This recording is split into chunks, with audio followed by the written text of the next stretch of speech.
words, dear Romeo, and good night indeed. If that thy bent of love be honorable, and thy purpose marriage, send me word tomorrow, by one that I'll procure to come to thee, where and when thou wilt perform the rite. And all my fortunes at thy foot I'll lay, and follow thee, my lord, throughout the world. Madam? I come anon! But if thou mean'st not well, I do beseech thee. Madam! By I come! To cease thy suit and leave me to my grief. Tomorrow shall I send. So fried my soul. 1,000 times good night. 1,000 times the worse. To want thy light. Love goes towards love, like schoolboys from their books, but love from love, towards school with heavy looks.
Wisely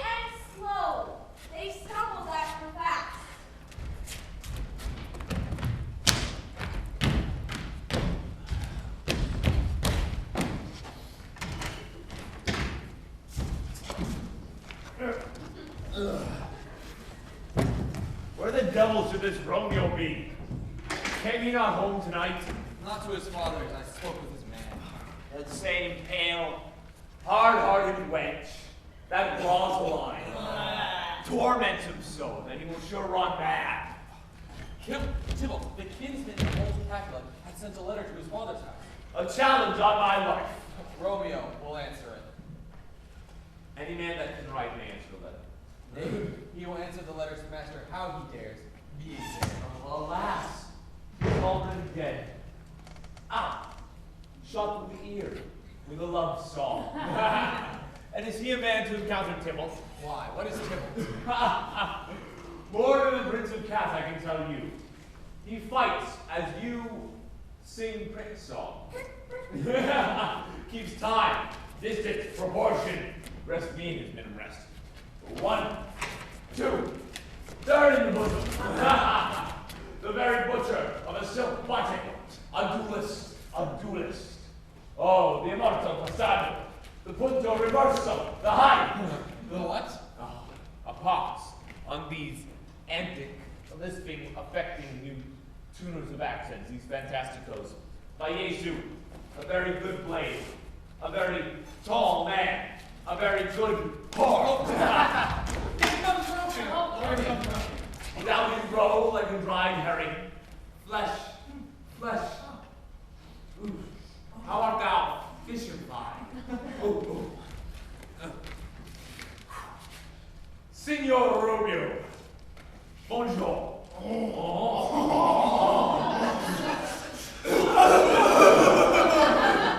There is a French salutation for your French slop.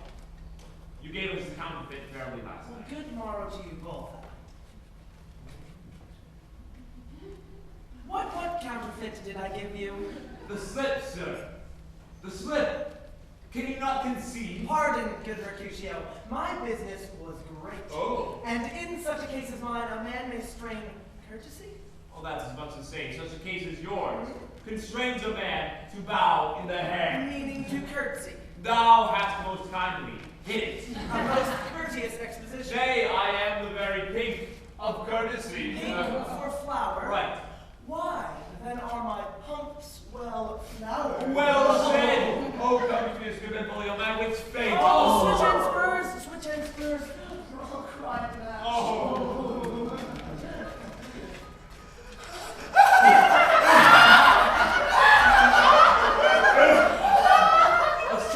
A sail. Choo-choo. A shirt and a smock. Peter? None? My fan, Peter. Good Peter to hide her face, for her fan is the fairer face.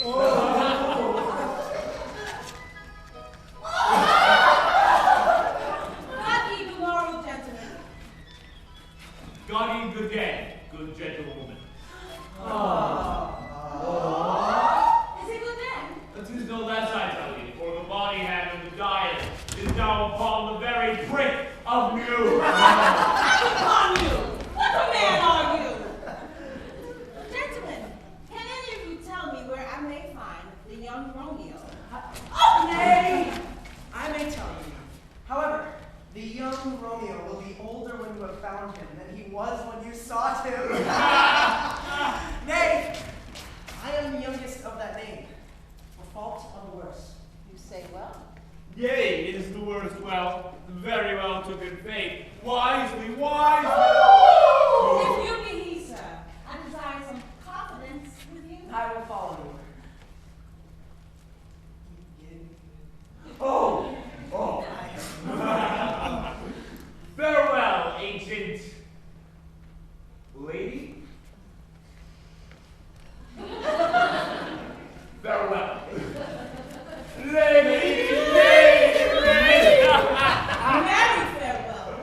I pray you, sir, what saucy merchant was this that was so full of his ropery? A gentleman who loved the sound of his own voice and would speak more in a minute than he would stand to in a month. And ain't speak anything against me, I'll take him down.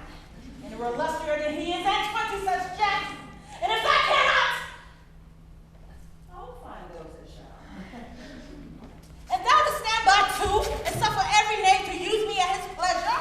I saw no man use you for pleasure? Oh! If I had, my weapon would quickly have been out. I warrant thee. Now, as for God, I am so vexed that every part about me quivers. Name! Oh. Pray, sir, a word.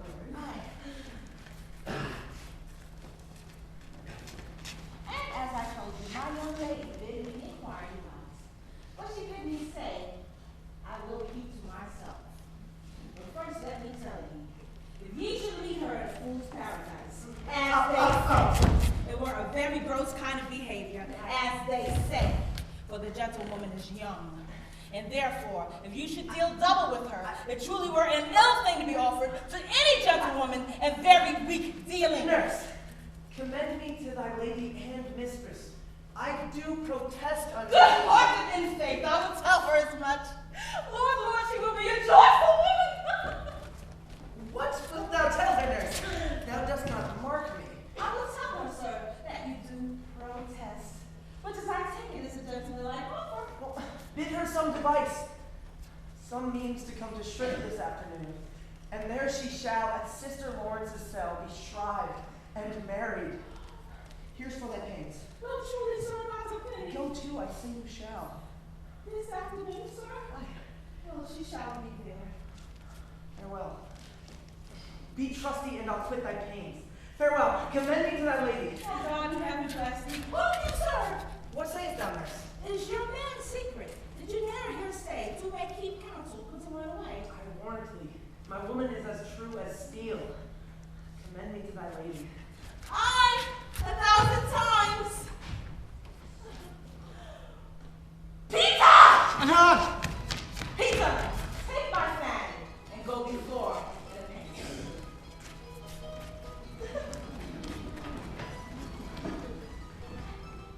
The clock struck 9, I descended, nurse. In half an hour she promised to return. Perchance she cannot meet him. Oh, that's not so. Oh, she is lame. From 9 till 12 is 3 hours long, and yet she has not come.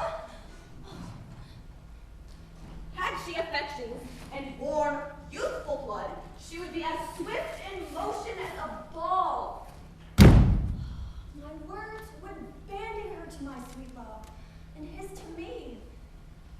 But old folks many feign as they were dead, unwilling slow, heavy, pale as lead. Holy nurse! What news? Has the Lord come? Send my man away! Peter! Stay at the gate. Thou good nurse! Oh, Lord! Why lookest thou sad? Though news be sad, yet tell them merrily. If good, thou shakest the music of sweet news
burning your cheeks. They'll be in scarlet straight at any news. Go, out to dinner, hie you to the sound. High tide, fortune, honest nurse, farewell. So smile the heavens upon this holy act, that after hour of sorrow chide us not. Amen, amen. But come what sorrow can. It cannot countervail the exchange of joy that one small minute gives me in her sight. Here comes the lady.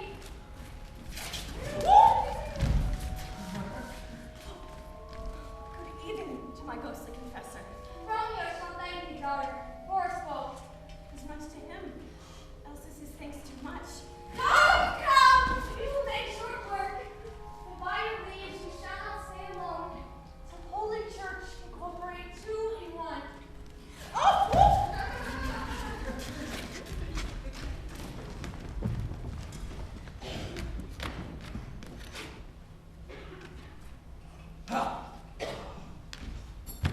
I pray thee, good Mercutio. Let's retire. The day is hot and the cat goes abroad. If we meet, we shall not escape a brawl. And now these hot days is the mad blood stirring. Thou art like one of those fellows, that when he enters the confines of a tavern, claps me his sword upon the table, and says, God send me no need of thee. But then, by the operation of the second cup, draws upon the drawer, when indeed there is no need. Am I like such a fellow? Thou, why, thou wilt quarrel with a man who has a hair more or a hair less in his beard than thou hast. Thou wilt quarrel with a man for cracking nuts, but because thou hast hazel eyes. What I but such an eye would inspire such a brawl. Thou wilt quarrel with a man for coughing in the street because he has wakened thy dog lying in the sun. This does not fall out with a tailor for wearing his new doublet before Easter, with another for tying his new shoes with old ribbon, and thou wilt tutor me from quarrel. By my head, here come the Capulets. By my heel, I care not. Follow me close, for I will speak with him. Gentlemen, good day, a word with one of you. And but one word with one of us, couple it with something. Make it a word and a blow. You shall find me apt enough for that, sir, and you will give me occasion. Can you not take some occasion without giving some? Mercutio, thou consorts with Romeo. Consort! What, does thou make us minstrels? And thou make us minstrels look to hear nothing but discord. Here's my fiddlestick. Here's that shall make you dance. Zoons, consort! We talk in the public haunts of men, else depart into some private place and reason coldly under grievances, else withdraw, here all eyes gaze on us. Oh! Ah! Oh! Oh! Ah. Oh! Men's eyes were made to look, and so let them gaze. I will not budge for no man's pleasure. Ah. Well, peace be with you, sir. Here comes my man. But I will be hanged, sir, if you wear your livery. Mary, go ahead to field, and it shall be your fault. Your worship, in that sense, may call him mad. Romeo! The hate I bear thee bears no better term than this. Thou art a villain. Tybalt, the reason I must love thee doth much excuse the appertaining rage to such a greeting. Villain am I none, therefore farewell. I see thou knowest me not. Boy! This shall not excuse the injury that thou hast done me! Therefore turn and draw! I do protest. I never injured thee, but love thee better than thou canst devise, until thou shalt know the reason for my love, and so, good Capulet, which name I tender as dearly as mine own, be satisfied. Dishonorable! Vile submission! Alice God carries you away. Tybalt, you rat catcher. Will you walk? Oh. Oh. Oh. What wouldst thou have with me? Oh, good king of cats. Nothing but one of their 9 lives. I am for you.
Go, Bill, and fetch a surgeon. Oh, courage, man. The hurt you not with much. Oh, Mary, not so deep as the well, nor so wide as the church door. But 'tis enough. Full serve. Ask for me tomorrow, and you shall find me a brave man. I am not thy work for this world. A plague on both your houses. Soon a dog, a cat, a mouse, a rat, to scratch a man to death. A rogue, a villain, a braggart, that fight at the book of arithmetic. Why the double standing between us? I was hurt in your I heart. thought only for the best. Oh, help me into some house to full direction. Oh. A plague on both your houses. Oh, they have made worms meat of me, I warrant, and soundly too. Oh, your houses. Oh, this gentleman, the Queen's near alley. My very friend hath got his mortal hurt in my behalf. My reputation stained with Tybalt's slander. Tybalt, who an hour hath been my kinsman. Ah, dear Juliet, thy beauty hath made me effeminate, and in my temper softened valley steel. Romeo, brave Mercutio's dead. This day's black fate on more days doth depend. This but begins the woe, others must end. Here comes the furious Tybalt back again. Alive in triumph, and Mercutio slain. Away to heaven, respective lenity, and fire-eyed fury be my conduct now. Now, Tybalt, take the villain back, that late thou gavest me, for Mercutio's soul is but a little ways above our heads, staying for thine to keep him company. Either thou, or I, or both must go with him. Thou wretched boy, that didst consort him here, go with him hence. This shall decide that.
newly entertained revenge. And tooth they go like lightning, ere could I draw to part them, but stout Tyrrell slain. And as he fell, did Romeo turn and fly. This is the truth, or let Benvolio die.